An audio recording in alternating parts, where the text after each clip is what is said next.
오늘은 2020년 부활주일로 우리 하나님께 예배드리는 아주 귀하고 귀한 시간입니다. 세상의 모든 종교들이 어떻게 보면은 기독교를 많이 이렇게 카피뜨는 경향이 있습니다. 한국에서 지낼 때에 불교가 옛날에는 찬불과 같이 이렇게 우리 찬송가 같은 그런 게 없었죠. 그것도 생기기도 하고 산에 있어야 될 불교가 또 내려와서 주일학교 같이 또 그런 것도 만들어내고 또 주일마다 또 어떤 집회를 만들기도 하고요. 근데 그들이 흉내를 카피를 뜨지 못하는 게 하나 있다면 그것은 바로 부활절을 카피 뜨지 못합니다. 우리의 인생을 저도 이렇게 뒤돌아보니까요, 너무 짧은 것 같아요. 여러분은 어떻게 생각하십니까? 인생이 좀 긴 것도 같기도 한데 지나고 보니까요, 너무나 짧은 인생이다라는 걸 살면 살수록 더욱더 실감이 납니다. 그래서 모세는 이 덧없이 짧은 인생에 대해서 10편, 90편에 고백을 하는 이야기가 있습니다. 주께서 사람을 티끌로 돌아가게 하시고 말씀하시기를 너희 인생들아 돌아가라 하셨사오니 주의 목전에는 천년이 지나간 어제 같으며 밤의 한 경점 같을 뿐이니이다. 주께서 저희를 홍수처럼 쓸어 가시나이다. 저희는 잠깐 자는 것 같으며 아침에 돋는 풀 같으니이다. 풀은 아침에 꽃이 피어 자라다가 저녁에는 뱀바되어 마르나이다. 우리는 주의 노에 소멸되며 주의 분내심에 놀라나이다. 주께서 우리의 죄악을 주의 앞에 놓으시며 우리의 은밀한 죄를 주의 얼굴빛 가운데 두셨사오니 우리의 모든 날이 주의 분노 중에 지나가며 우리의 평생이 일식간에 닿았나이다. 우리의 연수가 70이요 강건하면 80이라도 그 연수의 자랑은 수고와 슬픔뿐이요 신속히 가니 우리가 날아가나이다. 젊었을 때는 인생이 뭔가 오래 남아있는 것 같은 그런 착각을 하게 됩니다. 근데 실제 인생을 불혹의 나이를 넘어서면서 뒤돌아보면은요, 정말 한순간에 지나간 것이 바로 인생이다라는 생각이 들더라고요. 이렇게 지나가는 것처럼 앞으로도 분명히 그렇게 지나가게 될 것이라는 것을 여러분은 충분히 추측을 해볼 수 있을 겁니다. 그래서 성경은 우리에게 한 가지 숙제 같은 숙제를 이야기하셔요. 그게 뭐냐면은 기억하라. 죽음이 네 인생에 있다라는 사실을 기억하라라고 그렇게 말씀하고 있는 겁니다. 원체 죽음을 기억해야 되는 대상인데 그거를 기억을 안 하고 사는 경향이 있다 보니까 전도서 7장 2절에는 초상집에 가는 것이요 잔치집에 가는 것보다 나으니 모든 사람의 끝이 이와 같이 됨이라. 산자는 이것을 그의 마음에 둘지어다. 그렇게 말씀했어요. 그러니까 너희가 마음에 꼭 잊어먹지 말아야 되는 뭐 한 가지가 있는데 그것은 뭐라고요? 죽음이다. 혹시 여러분 죽음을 기억하시고 살아가십니까? 거의 안 할걸요. 머리로는 잠깐 그래도 언젠가 죽겠지.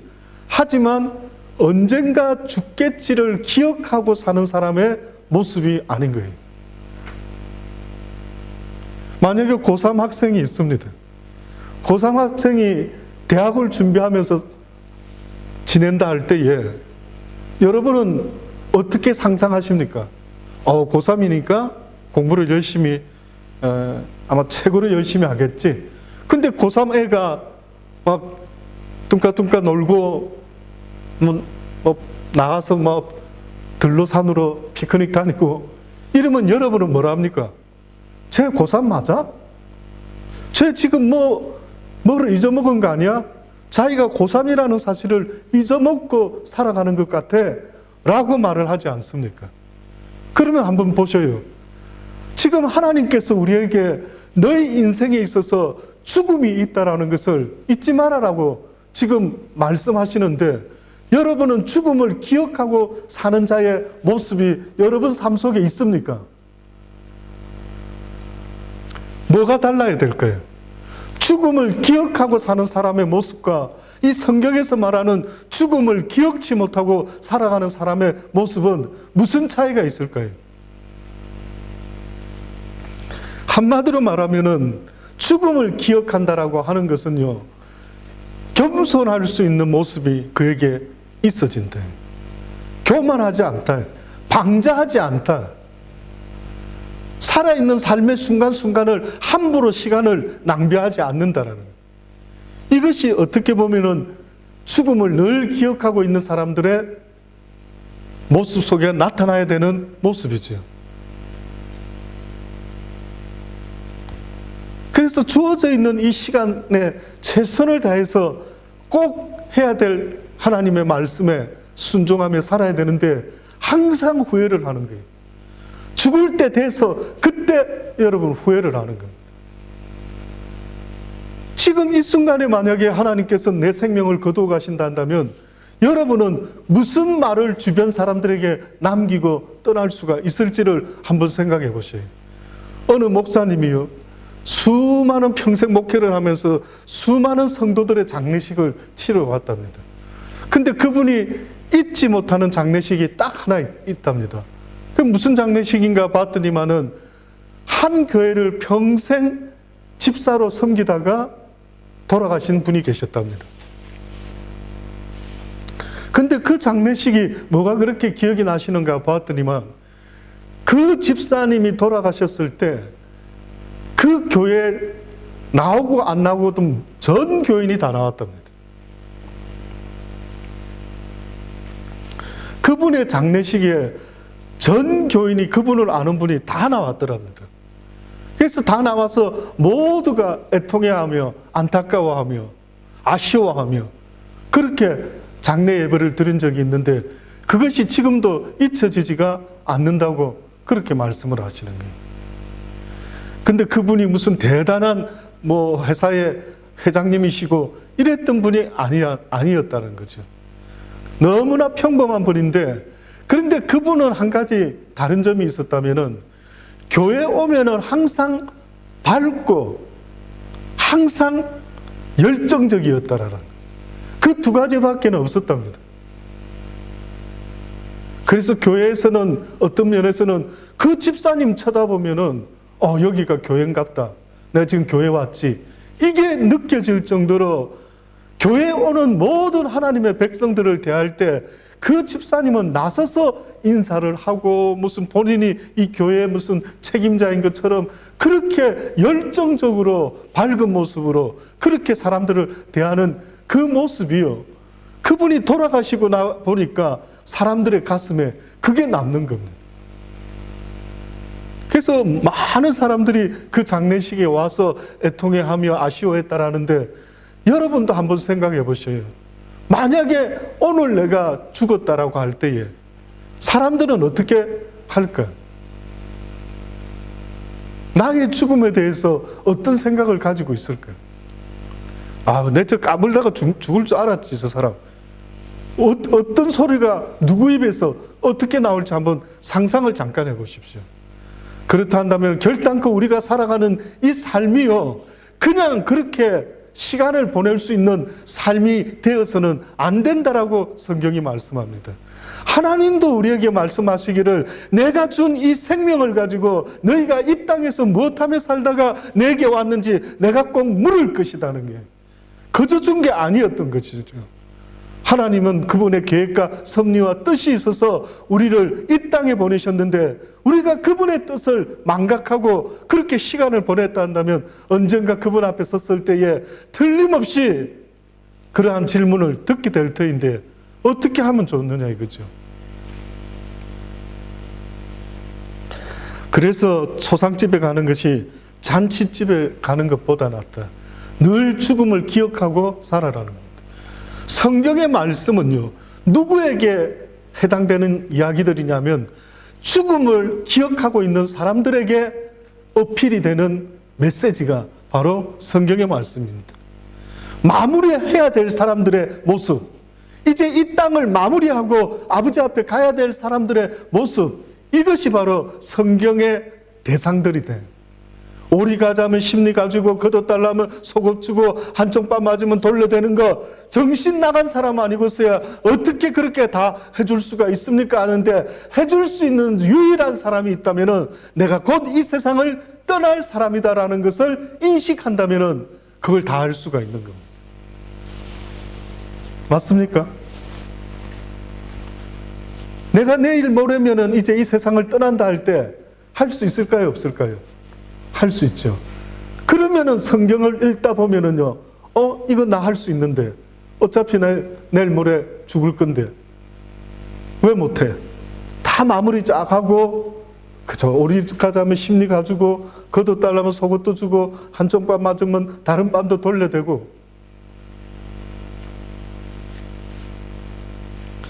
야고보서 4장 13절 14절에 보면은요, 들으라, 너희 중에 말하기를 오늘이나 내일이나 우리가 어떤 도시에 가서 거기서 1년을 머물며 장사하여 이익을 보리라 하는 자들아, 내일 일을 너희가 알지 못하는도다.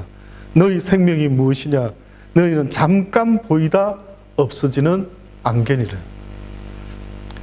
생명이라고 말할 수 있는 게 없어요, 이 땅에서는. 이 땅에서는 생명을 가지고 살았습니다라고 말할 수 있는 시간이 아니라, 딱 한 가지만 해도 벅찬 시간이래. 짧은 시간이래.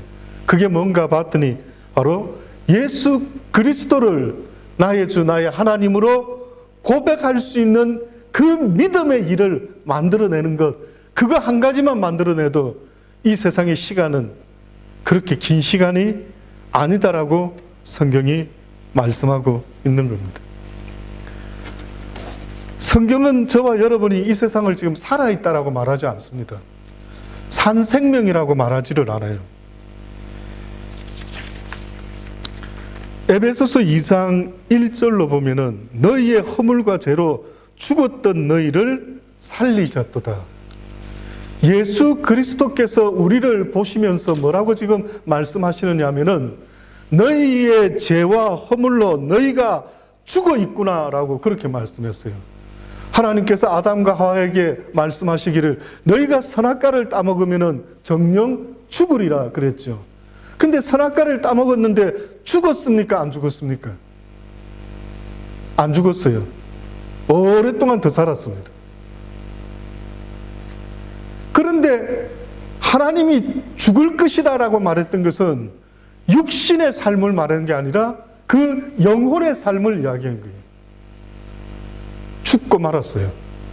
그 영혼이 하나님과 함께 해야 되는데 함께 하지 못하며 그 관계가 끊어지고 말았던 거예요. 꼭 그것이 어떤 모습이냐면은 어떠한 포도나무의 가지에 포도송이가 이렇게 달려 있어야 되는데 이 가지가 잘라져 버리고 마른 거예요. 그 다음부터는 열매를 맺지를 못하는 거예요. 살아있는 것 같으나 실상은 죽어 있는 겁니다. 지금도 사람들이 자기가 살아있대요. 자신이 살아있는 인생이라고 말하려고 하면은 하나님과 붙어 있어야 되는데, 하나님과 관계가 이어져 있어야 되는데 하나님과의 관계가 끊어져 버리고 말았기 때문에 여러분은 살아있다라고 말할 수 있는 존재들이 아닌 겁니다. 그래서 회복해라는 거예요. 예수 그리스도를 통해서 지금도 하나님과의 관계를 회복해라고 말하는데 회복됐습니까? 전혀 무슨 말인지 모르는 거예요. 하나님과 회복됐다라고 하는 것은 결국 하나님의 말씀을 날마다 듣고 그 말씀에 순종하며 살아가는 순종의 자녀로 변화가 일어나야 되는 거예요. 너희가 허물과 죄로 죽었던 너희를 살리셨도다. 그때에 너희가 그 가운데 행하여 이 세상의 풍속을 쫓고 공중에 권세 잡은 자를 따랐으니 곧 지금 불순종의 아들들 가운데 역사하는 영이라. 전에는 우리도 다 그 가운데 우리 육체의 욕심을 따라 지내며 하나님과의 관계가 깨어지고 나서부터 우리를 주관하고 있는 관계는 악한 사단 마귀 원수가 우리를 주관하는데, 그 악한 사단 마귀 원수는 하나님의 말씀에 불순종하게 만들고 우리의 육체의 욕심을 따라 살아가도록 만든다라는 겁니다.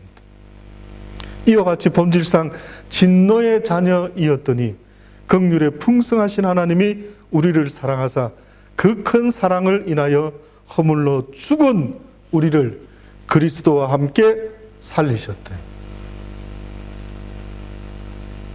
죽어 있었던 겁니다.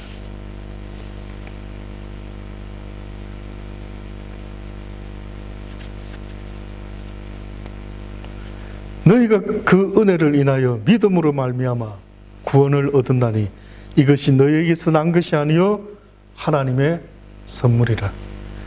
행위에서 난 것이 아니니 이는 누구든지 자랑치 못하게 하려 함이니 우리는 그의 만드신 바라 그리스도 예수 안에서 선한 일을 위하여 지으심을 받은 자니 이 일은 하나님이 전에 예비하사 우리로 그 가운데서 행하게 하려 하심이라. 우리가 크리스찬이 된 것, 구원받은 것, 그 목적이 딱 하나밖에 없어요. 예수 안에서 선한 일을 위하여 지으심을 받은 것이라. 이 세상에서 선한 일이라고 말할 수 있는 것은 유일하게 딱 하나밖에 없는데, 그것은 바로 생명을 구원하는 일, 그 생명을 주님께로 인도하는 일, 그거 말고는 세상에 하나님이 선한 일이란 없다라고 이렇게 정의를 내리고 마셨어요. 그러니 하나님께서 우리에게 보시기를 원하는 크리스찬의 삶의 모습은 우리가 힘을 다하여 때를 얻든지 얻지 못하든지 예수 그리스도 그 구원자를 아직도 모르는 그 사람들을 그분에게로 인도할 수 있어야 된다라는 것. 그럴 때 하나님께서 참으로 복되고 선한 자라는 것을 우리에게 말씀하시는 겁니다. 그래서 여러분, 선한 이웃 이야기를 할 때에 강도 만난 자를 도와주고 보살펴주는 이 사람에 대해서 선한 사마리아인이라고 이름을 붙였던 것도 그것 때문에 그런 겁니다. 선한 사람은 없죠, 사실은. 오직 하나님 밖에는 없죠. 그러나 하나님께서 우리를 통하여 하시고 싶어 하는 일이 있다면 그것은 바로 선한 일인 것입니다.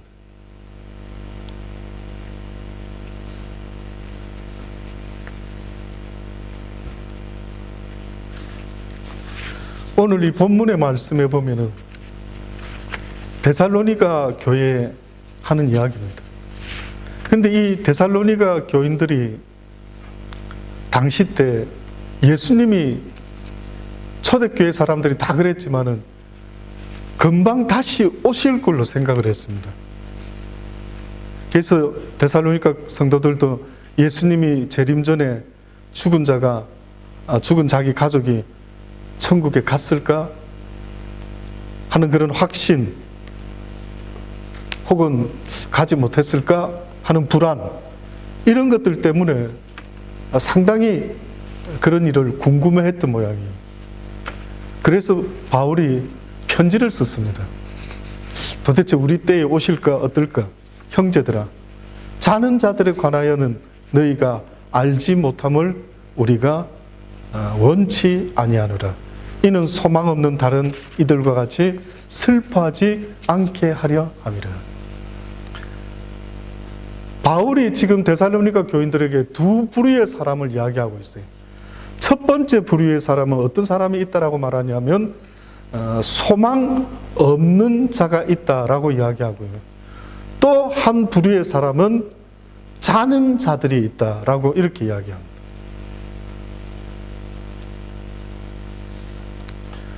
우리가 예수에 죽었다가 다시 사심을 믿을진데 이와 같이 예수 안에서 자는 자들도 하나님이 저와 함께 데리고 오시리라. 저와 여러분은 죽을 때 죽는다라고 이렇게 표현을 하지만은 실제 우리가 죽는다 하는 것은 이미 죽어버린 거예요. 아담과 하와의 후예로 태어나는 그 순간부터 우리는 이미 죽어 있는 겁니다. 그래서 이 사실을 깨달은 사람들은 그걸 그렇게 고백을 하지요. 예수님 당시 때 살았던 데오크리토스라고 하는 이름을 가진 사람이 있었습니다. 근데 이 사람은 그가 글을 남겼는데 뭐라고 남겼냐면 희망은 산자를 위한 것이며 죽음에는 희망이 없다. 조선시대 충신이었던 성삼문이라는 분이 있었죠. 그가 죽음 앞에서 이런 표현을 했습니다. 죽음 저편에는 주막이 없다는데 오늘 밤 죽어지면 누구 집에 쉬어갈 거. 암행어사 반문수라는 분은요, 이런 시를 쓰고 죽었죠. 빈손 들고 왔다가 빈손 들고 가니 세상 일은 뜬구름과 같아라. 무덤을 이루고 나서 조문객들이 흩어져 돌아가니 그날 밤 산은 적적하고 달빛만이 처량하더라. 이것이 믿지 않는 사람들의 상태입니다. 그러니까 이 사람들은 자기들이 딱 태어나서 살아보니까요, 뭔가 필이 딱 오는데 보니까 살아있는 게 아니고 죽음을 기다리고 있는 그런 인생밖에 되지 않는 거예요. 그래서 철학자 키에르케고르라는 이 사람은 이렇게 잘 표현했죠. 인생을 표현하기를 불안이라고 하는 열차를 타고 절망이라는 터널을 지나 죽음이라는 종착역에 닿는 단 죽음의 존재자, 이것이 바로 인생이다 라고 그렇게 이야기를 했습니다. 아담과 하와 후예로 태어났다라는 것은 죽음을 목적지로 두고 태어난 인생들을 이야기를 한 겁니다. 그런데 성경에서 지금 바울이 말하고 있는 죽음은 그들에게는 죽음이 있는지 모르지만 예수 그리스도를 믿고 죽은 자들은 죽었다라는 표현을 쓰지 아니하고 잠잔다라고 그렇게 표현을 쓴 거예요. 죽은 게 아니라는 겁니다.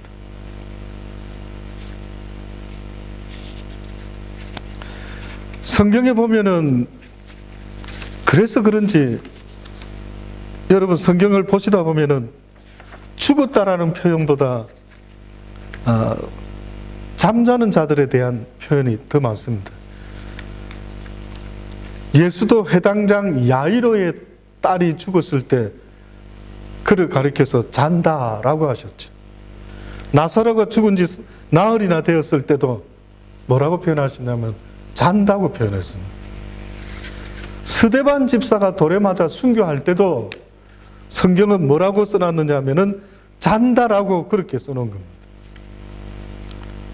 많은 부분에서 뜻밖에도 죽었다라는 표현을 쓰지 않고 계속 잔다라고 하는 표현을 쓰는 겁니다. 왜 굳이 잔다라는 표현을 썼을까? 오늘 성경에 보니까요, 먼저는 그리스도 안에서 잠자는 자들이 일어나게 살아나게 되고 또 그리스도 믿다가 주님의 강림을 맞이하게 되는 이런 두 부류의 사람을 이야기를 하면서 우리가 주의 말씀으로 너에게 이것을 말하노니 주 강림하실 때까지 우리 살아남아 있는 자도 자는 자보다 결단코 앞서지 못하리라. 주께서 호령과 천사장의 소리와 하나님의 나팔로 친히 하늘을 쫓아 강림하시리니 그리스도 안에서 죽은 자들이 먼저 일어나고 그 후에 우리 남은 자도 저희와 함께 구름 속으로 끌려 올라 공중에서 주를 영접하시리니 그리하여 우리가 항상 주와 함께 있으리라. 그러므로 이 여러 말로 서로 위로하라. 그렇게 이야기했습니다. 그러니까 이 세상에서 가장 슬픈 일이 사랑하는 자를 죽음으로 잃어버리게 될 때, 더 이상 만날 수 없을 때 절망하고 슬퍼하지 않습니까? 그래서 지금 바울은 말하는 것입니다. 왜 소망 없는 이 세상 사람들처럼 그렇게 죽음을 생각하느냐? 그리스도인들에게 있어서는 죽음이라는 것은 죽음 너머의 세상으로 옮겨지는 하나의 터널과 같은 것이다. 짐승을 사자가 콱 잡아서 먹으려고 할 때에, 여러분 짐승 먹으려고 할 때 잡혀먹는 사슴의 얼굴을 혹시 클로즈업 행거를 본 적이 있습니까? 어떨 것 같아요? 사슴이 사자가 자기를 콱 물어서 이렇게 죽어가고 있을 때 사슴이 어떻게 반응할 것 같은지 혹시 상상해 보신 적 있습니까?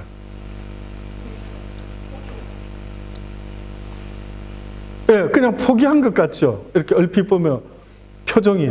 예, 그냥 가만히 있죠? 저도 그냥 가만히 있는 줄 알았어요. 근데 그 동물학자의 이야기를 들어보니까요, 확 물 때에 그 죽는 순간에 그 짐승의 몸에서요, 뭔가 나온답니다. 마취제 같은 게. 그래서 고통스럽지 않는 상태가 된대요. 그게 너무 신기한 섭리랍니다. 만약에 사자가 잡아먹으려고 할 때에 하고 막 고통스러워하고 막 우리 사람들처럼 막 죽기 싫어서 막 몸부림치는 이런 모습이 있을 줄 알았는데, 하나님이 섭리가 너무 신기하게도 죽는 순간에 그 몸에서 뭔가 나오는데 그냥 마취제 같은 게 나가 그 고통이나 감각이 별로 없는 그런 느낌의 상태로 만든다라는 거예요. 어떻게 보면 그리스도인들에게 있어서 죽음이라는 것은 그와 같다라고 생각이 듭니다. 스데반 집사가 돌을 맞을 때 얼마나 아프겠습니까? 근데 주변에 본 사람들이 뭐라고 합니까? 이상하다. 너무 평화롭다. 어떻게 저럴 수가 있지? 그러니까 어떤 분이 한번 간증하시더라고요.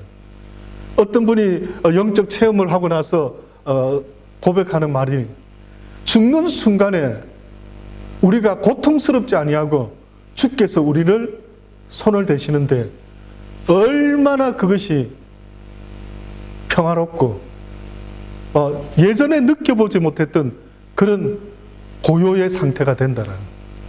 그래서 순교할 수 있다라는 거예요. 만약에 불안하고 막 이걸 계속 떨리고 이러면은 순교하고 싶어도 할 수가 없다라는 거예요. 그러나 하나님께서, 주께서 그 순간에 뜻밖에도 나와 함께 하시는 그 순간에 그런 두렵고 떨림이 없다라는 거예요. 그래서 저도 그게 믿어지더라고요. 그게 믿어지더라고요. 스데반 집사에게도 그렇게 아마 하나님의, 예수님의 그 함께 하심이 있지 않고서야 주변 사람들이 보니까 아주 해와 같이 평안한 빛나는 모습으로 그렇게 세상을 떠나게 되는 걸 봤다라고 성경이 말하지 않습니까? 우리는 언젠가 그 주님의 나라로 다 옮겨져야만 됩니다.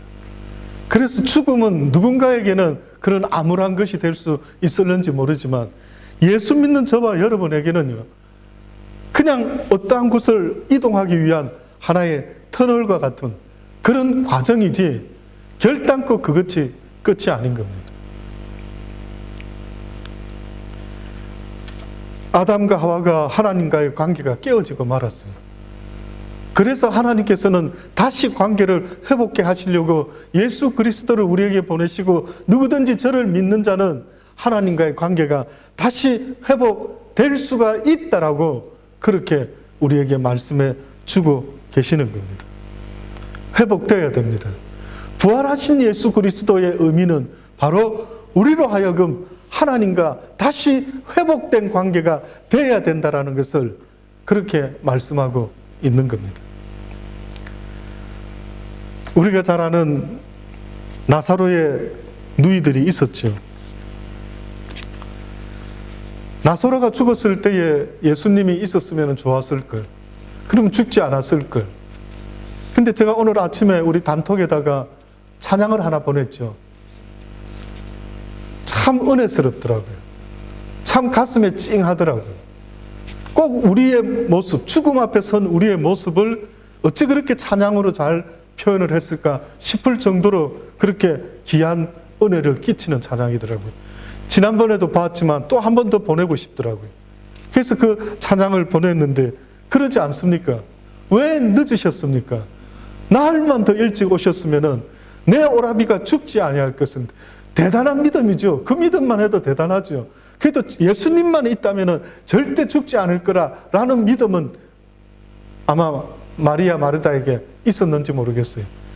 그런데 그들이 하나 몰랐던 것은 비록 죽었고 모든 것이 끝났다라고 하더라도 주께서 하시고자 한다면은 능치 못할 일이 없다라는 사실을 미처 몰랐던지 그렇게 눈물을 흘리며 조금만 더 일찍 오시지, 조금만 더 일찍. 근데 그 찬양의 가사 속에 보면은 그 나흘 늦은 것이 어떻게 보면은 더욱더 하나님의 뜻과 계획과 섭리 속에 아주 퍼펙트한 타임에 주님께서 오셨다. 아마 그래서 기쁨이 더 클는지도 모릅니다. 아마 그래서 더 살아난 나사로를 오라비를 붙잡고 기뻐했는지도 모르겠어요. 근데 여러분 아십니까? 그 나사로가 영원히 살았을까요? 또 죽었을까요? 또 죽었습니다. 예수님이 살려줬는데 또 죽었어요. 주님이 우리에게 마르다에게 죽어서 나를 믿는 자는 다시 살겠지만은 살아서 믿는 자들은 영원히 죽지 않는다라고 했을 때 사람들이 그 말을 곧이곧대로 듣다 보니 물론 언젠가 마지막 때에는 영원히 죽지 아니하고 하나님께 들림받는 자들도 있겠지만 그 사이에 죽는 자들이 수두룩했겠죠. 이게 무슨 이야기인가? 죽지 않는다면서 왜 우리 아버지 돌아가시고 왜 우리 어머니 돌아가시는가? 라고 생각했겠죠. 거기서 말씀하는 죽지 않는다라는 것은 하나님의 관계가 영원히 끊어지지 않을 것을 말씀을 하는 겁니다. 하나님과의 관계가 끊어지지 아니하리라. 하나님의 관계가 끊어진 자들은 살아있는 것 같으나 죽은 자이지만 그러나 죽은 것 같지만은 하나님과의 관계가 있었던 사람들은 결단코 죽어도 그 관계는 끊어지지 않는다라는 겁니다. 그래서 하나님과 우리의 사이에 사랑을 끊을 자가 없다라고 말씀한 것은 바로 그와 같은 이유가 있기 때문에 그렇게 말씀을 하신 겁니다. 사랑하는 여러분, 저도 오히려 과거에는 그냥 하나님과의 관계가 적당히 내가 기도하고 회복되면 됐지라고 생각했지만 요즘은 개인적으로 날마다 그 관계가 좀 더 정확하게, 좀 더 구체적으로, 좀 더 확신을 가질 수 있을 수 있도록 그렇게 아버지와의 관계를 다시 세워보고자 계속 몸부림을 칩니다. 어떻게 하면 누군가의 관계가 더 가까워질까요? 여러분, 누구와 그렇게 친해집니까? 어떤 과정을 거치면은 이상하게 유독 저 사람하고는 좀 더 가까워지는 것 같아. 어느 때 그렇습니까? 자주 만나야 되면. 그렇지 않습니까? 자주 만나지 않으면은 아무리 어떤 사람도 좋은 사람도 안 만나면 또 멀어지게 되는 그런 걸 느끼지 않습니까? 그러니 하나님과의 관계도 자주 그분과의 관계를 친밀함을 만들어내기 위해서 자주 그분을 불러야 되고 자주 무릎을 꿇어야 되고 자주 그분께 기도해야 되고 틈만 나면 무릎을 꿇는 짬만 나면 무릎을 꿇어야 되는 거예요. 여러분, 짬이 나면 뭐합니까? 저는 옛날에는 짬이 나면은 뭐 뉴스를 보든 뭐 신문을 읽든 뭐 짬이 나면은 짬나는 것에 뭐 적당한 일을 찾아서 하죠. 잔디에 뭐 잡초를 뽑든지. 이제는 짬나는 시간이 생기면은 무릎을 꿇는 거예요. 아버지.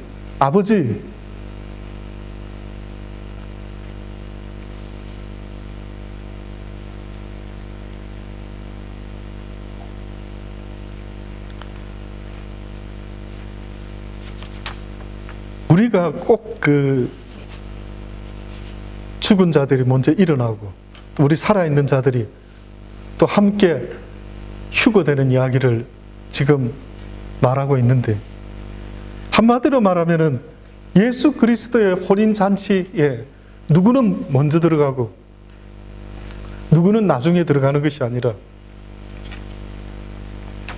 모두가 함께 기다렸다가 대기했다가 드디어 혼인 메리지 데이가 됐을 때, 그때 비로소 모든 사람들이 모여서 축하를 하고 축하를 받는 것처럼 먼저 들어가고 나중에 들어오는 게 아니라 죽은 자나 살아있는 자나 공의 주님 안에서 모두가 함께 모여서 그때에 하나님의 혼인잔치에 참여하게 되는 것을 이렇게 말씀하고 있는 겁니다. 사랑하는 여러분, 죽음이 세상의 끝이다라고 많은 자들이 이야기를 하고 있지만 결단코 죽음이 끝이 아님을 여러분 잊지 마셔야 됩니다. 오직 예수 그리스도, 그분을 통하여 죽음 너머의 세상으로 옮겨지는 그런 엄청난 축복이 여러분에게 지금 기회가 주어져 있는데, 이거를 놓친다면 아마 평생 가슴을 치며 후회하게 되지 않을까라는 생각이 듭니다.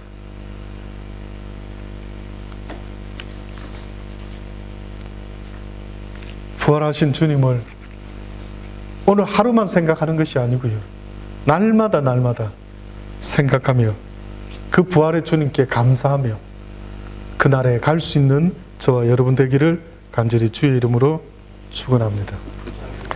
이 시간에 우리 잠깐 성찬식을 거행하도록 그렇게 하겠습니다. 오늘 함께 하지